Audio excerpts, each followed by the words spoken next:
بعد مکان اکٹھی اور ختم ہو جاتی اے اللہ یہ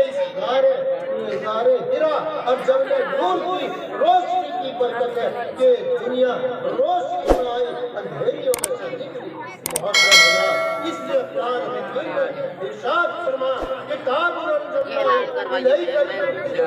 من الظلمات الى النور اے محمد صلی اللہ علیہ وسلم ہم نے یہ کتاب اس لیے نازل کی ہے تاکہ آپ لوگوں کو اندھیریوں سے نکال سکے کفر کی اندھیریوں سے نکال سکے بدعات کی اندھیریوں سے نکال سکے اور بری رسموں سے نکال سکے آپ روشنی کی طرف لائیں آپ اسلام کی طرف لائیں آپ صراط مستقیم کی طرف لائیں آپ جہنم سے نکال کر کے جنت کی طرف لائیں کتاب انزلنا الیک لتخرج الناس من الظلمات یہی وجہ ہے جب قرآن نازل نہیں ہوا تھا میں سوچ رہا تھا میں غور کر رہا تھا محمد حاشم تم یہ کہتے ہو کہ اس قرآن کے نزول سے پہلے اندھیریاں ہی اندھیریاں تھی کیا سورج نہیں چمک رہا تھا کیا سورج نہیں دیکھ رہا تھا کیا چاند اپنی شعاعیں نہیں دیکھ رہا تھا کیا یہ ستاروں کی روشنی نہیں تھی میرے دل میں یہ بات ہے دل ہی جواب دیتا ہاں یہ سورج بھی تھا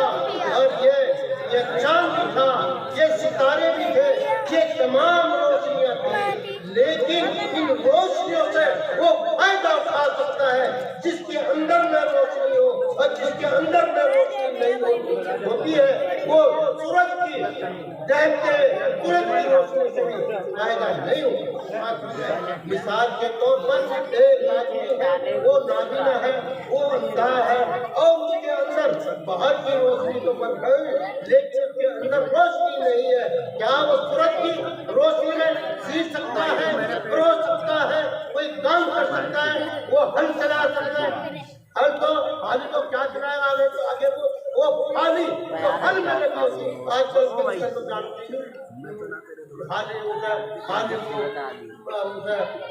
میں بھی جلدی میں موڑنا جا رہا ہوں اپنے کو وہ اپنے پیر پر مارنا تو میرے محترم اس روشنی سے ان تمام روشنیوں سے فائدہ اٹھانے کے لیے بھی اندر کی روشنی کی ضرورت ہے جس سے وہ محروم ہے روشنی کے نہ ہونے کی بنیاد کی پھر وہ اپنے لبے جگر اپنے خون کے ٹکڑے اپنے نور چشم کو گڑھا کھود کھود کر کے لڑکیوں کو دفنا دیا کرتے تھے آج جو کبری ہے جو خون ہے باب الحار وہاں کو جب چلتے ہیں وہاں کا پھول ہے اس کے نیچے مجھے بتا کہ مشرقین عرب اپنی لڑکیوں کو پڑھا کھول کر کے یہاں پر بنا دیا کیا تھا یہ ایک گردی کی روشنی کی سب کچھ تھا لیکن اندھیرا ان کے دلوں میں آ چکا تھا کہ وہ اپنی لڑکیوں کو زندہ کر غور کرتے میں کوئی اور اتنا دیر ہو چکا تھا کہ جب وہ بیت اللہ کا طواف کرتے تھے وہ یہ سمجھتے تھے یہ جو مجاور جو بیت اللہ